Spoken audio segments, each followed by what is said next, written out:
Good afternoon. How's everybody doing today? For today's Bible study, I'm going to answer a question that I received.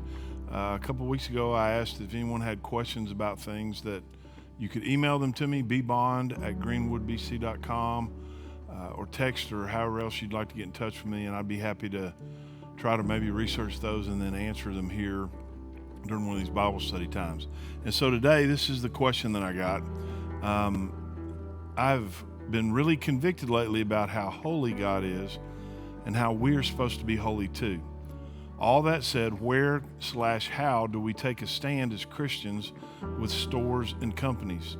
I saw a girl post that she won't give her money to Target anymore because they are giving money to fund kids who say they are gay or lesbian.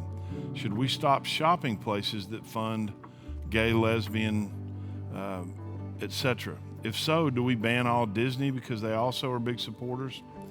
Then she went into a particular instance of a friend that came up and told her something that she knew she would disagree with, and then she came back, said, look, we're careful to watch movies first, read books first when it comes to their kids, make sure our kids are getting messages with good values, but where does that end? Do we stop supporting places with our money if they give to causes that we don't agree with, that don't line up biblically?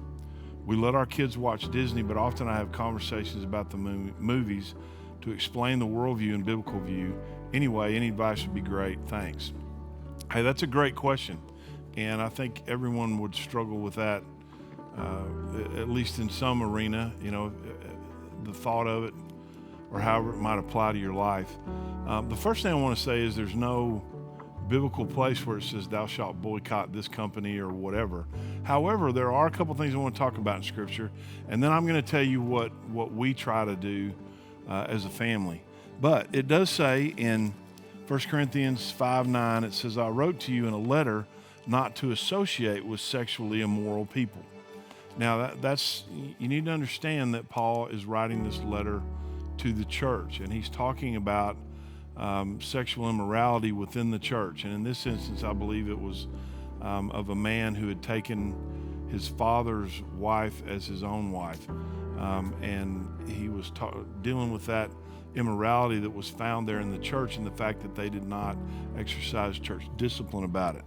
Then he goes on to say, by no means referring to this world's immoral people or to the greedy and swindlers or to idolaters. Otherwise, you'd have to leave the world. But now I'm writing you not to associate with anyone who bears the name of brother, who is sexually immoral or greedy, an idolater or a reviler, a drunkard or a swindler. Do not even eat with such a person. For what is it to me to judge outsiders? Do you not judge those who are inside? But God judges outsiders. Put away the evil person from among yourselves. So, there's a calling for us as believers is that we're not to be of the world, but we are to be in the world. It's not right for us to go and isolate ourselves up on some mountain with a bunch of other Christians and, just try to stay away from anyone who's not a believer. Because the Great Commission that was given to us as the church is to spread the gospel. And if you isolate yourself to where you have no contact with the outside world, then that's not an opportunity there's no opportunity to share the gospel. Now, there are certain other things. Now, what about companies that use money from profits or from their, foundations or whatever to fund things that are clearly against the Bible? That's one thing. Another question would be, what about with our kids? And that was one of the specific questions that this individual had. Should I not allow them to watch movies that are from organizations that promote lifestyles that are against the Bible? And I think that number one, we've got to be kind of careful about that, because number one, how much are you willing to research every, cookie brand that you might use, or crackers, or whatever else that you use? Where do you stop that? Are you just going to do it in the stores that sell them, or are you going to do it for the actual products? I think there are a lot of different ways you can go about it. There have been times that we've chosen not to spend money at a certain place. But another scripture that I want us to look at is in Romans, and it's in chapter 14. It says, look, accept anyone who is weak in faith, but don't argue about doubtful issues. And then it skips down to verse 5. One person considers one day to be above another. Someone else may considers every day to be the same. At that time, there was an argument about which day they were going to celebrate as the Sabbath or the day for church or for rest. It says, each one must be fully convinced in his own mind. Whoever observes the day observes it to the Lord. And I think that's one of the main things that we have to come to is that you kind of have to discern and to seek out where you're comfortable with that. Now, I'll tell you what we do as a family.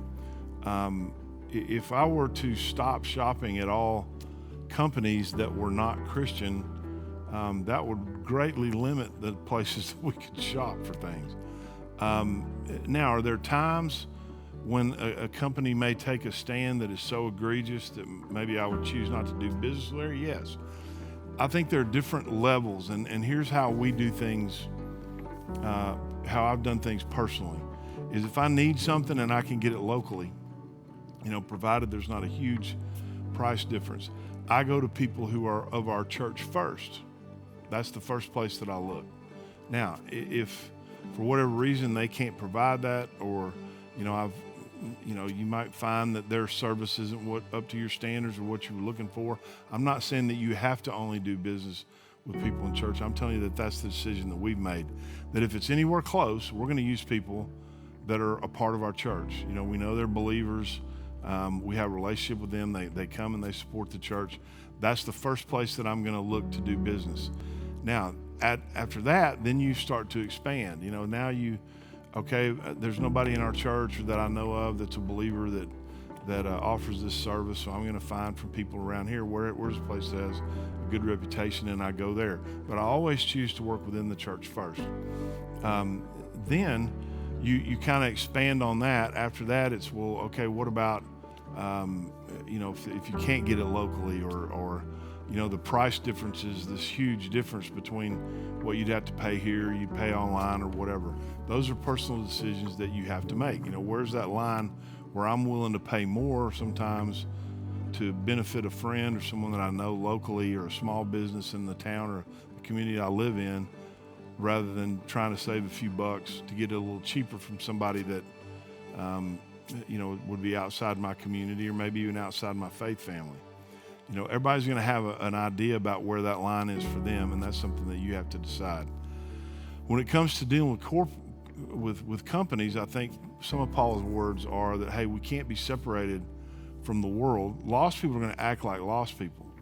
And even though there are certain organizations that I choose to avoid, and there's certain things, if a company has a strong commitment, and, look, this may sound kind of out of the blue, but I won't buy Girl Scout cookies.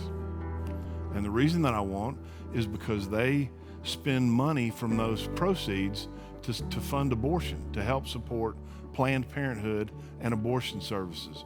And I cannot, in good conscience, pay for that, buy those cookies. And man, there's some of those cookies I like. I like them a lot, and I know that's a big deal to people. I'm not telling you what you need to do. I'm just telling you that's what I do. I can't in good conscience buy those knowing where that money goes. That's there's a little bit difference there, because that's selling cookies is a fundraiser. And part of the funds they're trying to raise from you is to go and support things that are contrary to Scripture and contrary to life. And I'm not going to do anything intentionally that is going to give money to people to help further abortion. Now, there are that to me is that's the issue that I just won't compromise in. Now, when you're talking about corporations, some corporations just donate money to all kinds of different places, and I think that's something that you're just going to have to decide what you're comfortable with. But on the whole, I don't think it's necessarily effective to boycott a company over something like that. The other issue is, and this is where it really comes down to, is your conscience. If it really bothers your conscience to shop at this place because it's something they're contributing to or a stand that they've taken, then don't shop there if you can. Find some other where to go, some other place to buy from.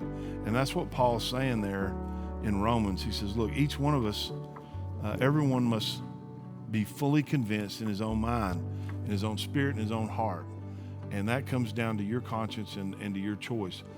The one thing that I try to refrain from doing is If I don't, every time I see somebody posting on Facebook, oh, we got some, Girl Scout cookies, we're eating them now. I don't put on there, oh, you love abortion, that's evil, blah, blah, blah. That's up to them. I'm not trying to,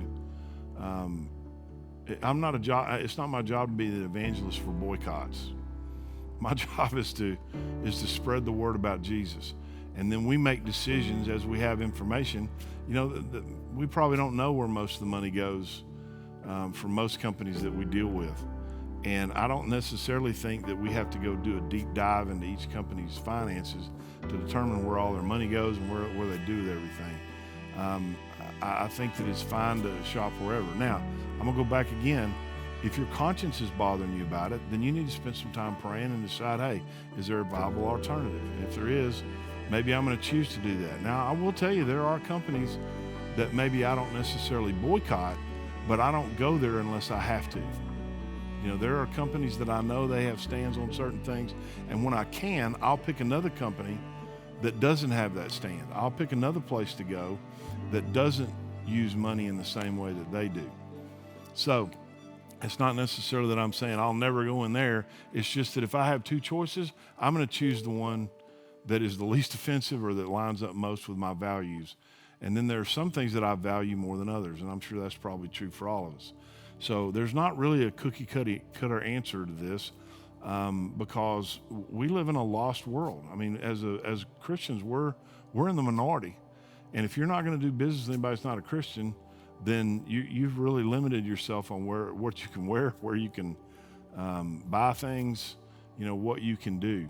So it'd be really easy to, just be in a continual state of boycotts. I think that's going to be up to each one of us. And once again, I think if you have an issue in your conscience, if your conscience is bothering you about it, then you need to seek the Lord and really pray about what you need to do in that situation. So I hope that was a help to you. I hope you'll send me some more questions, and I'll try to answer them as best that I can. And I love getting some of those questions from you guys and taking the opportunities to answer them. And I hope that the rest of your week is blessed. I hope you have a great day, and blessings to you and your family. Hope to see you soon.